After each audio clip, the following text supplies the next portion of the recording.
Hey traders, this is Mike Sir here. Welcome back to my channel. The way that I go about identifying trading opportunities in the financial markets involves a synergistic market analysis approach. Now, it isn't just purely based on, let's just say, analyzing a stock chart or looking at a company's fundamentals, but rather utilizing different forms of analysis. So in this video, I'm going to talk about 3 types of stock market analysis and go into detail exactly how I use each analysis to help me make better trading decisions. So let's get started. The first analysis that I look at is fundamental analysis. So let me tell you what it is. It's a form of analysis on evaluating an individual stock or a specific sector based on its intrinsic value. So you're essentially trying to evaluate what the value of a stock is worth, and how you determine the value is based on several factors. It involves examining related economic or financial factors that affect the stock value. So for example, looking at the big picture, it can involve the current state of the economy and what's happening in the global economy that could impact company valuations. Also, we can look at it from a smaller picture point of view, where we evaluate a company's fundamentals, such as determining the strength of its management team, how well their products or services are selling, or how strong is the financial health of the company. If you're purely a fundamental analyst, your goal is to determine if a stock is undervalued or overvalued based on its current market price. There are several methods for arriving at a fair assessment of a stock's intrinsic value. One method is called the discounted cash flow analysis, which involves 3 steps. The first step is to estimate all of a company's future cash flows. The number 2 is calculate the present value of each of these future cash flows. And third thing is you add up all the present values to obtain the intrinsic value of the stock.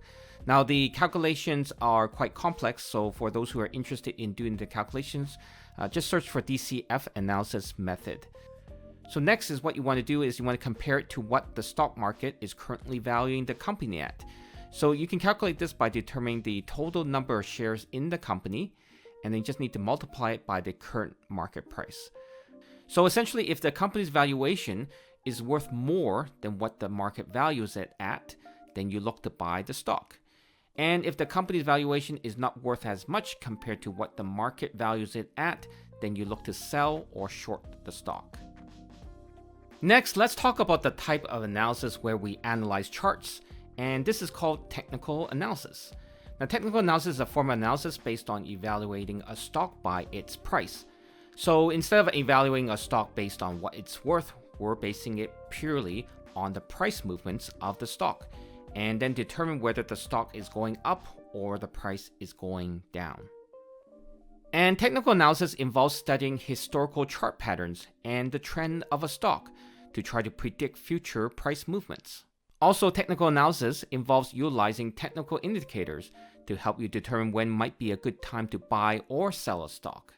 So if you're a technical analyst, your goal basically is to study the technicals in terms of past historical data to forecast basically future price movements. So let's talk about how I utilize technical analysis to identify trading opportunities in the markets. Now, I've talked about some of these simple tools that I use in my past videos. So the first thing I look at is the bigger picture and determine the overall price trend. Is it going up or is it going down? Now, how do I do this? Well, I draw trend lines, and you can see from this chart here that I draw a trend line from the left to the right, and it clearly shows that we are in an uptrend. So what I look for is an opportunity to buy.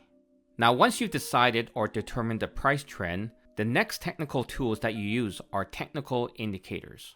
Now, I've talked about some of these technical indicators in my past videos, and one of them is the MACD, which stands for Moving Average Convergence Divergence. So basically, it measures price performance.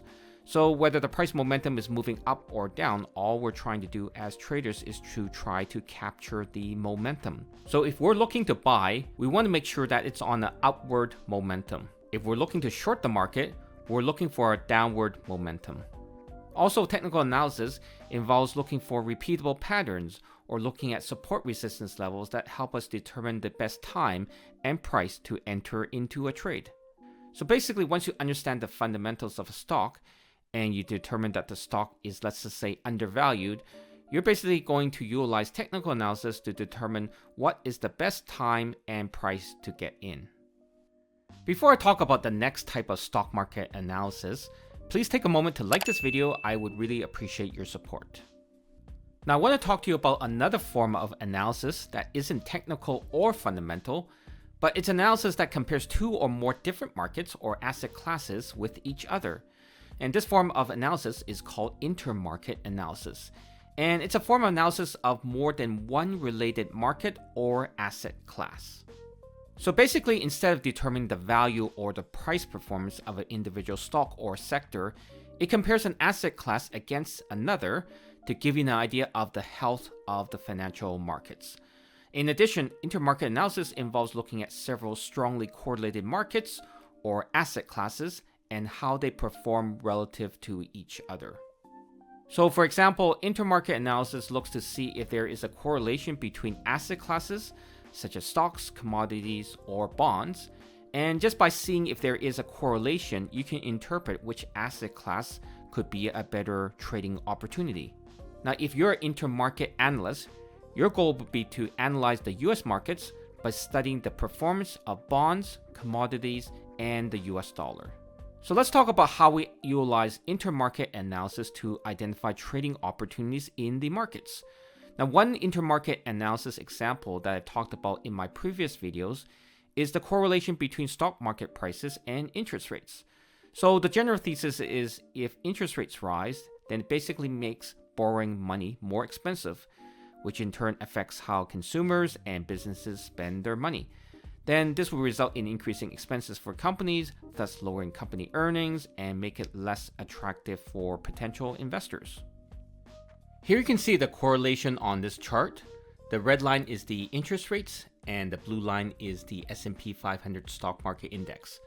So you can see on this chart that when interest rates go down, stock prices go up.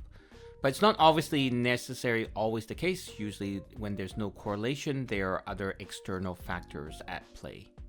Now, another intermarket analysis example that I look for is a correlation between stock market prices and bond prices. Now, this is somewhat similar to the correlation to interest rates. The thesis here is when people invest in the stock market, people are willing to risk a little bit more so they can achieve a higher capital appreciation. This is why investing in the stock market is basically considered a risk-on trade versus people investing into bonds where it's a little bit safer and lower risk and considered a risk-off trade. So when people don't feel comfortable about the stock market, they put money into a safer asset class like bonds. So if stock market prices go up, then bond prices typically go down. And again, you can see the correlation here on this chart.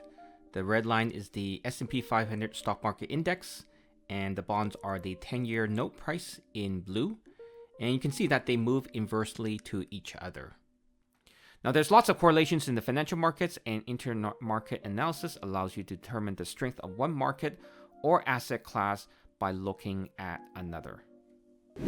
Thanks for watching. If you like this video and want to watch other videos where I show you all the tools that I use on a daily basis to analyze the financial markets, please click on the left for more videos and click on the right for the full playlist. I'll see you in the next video.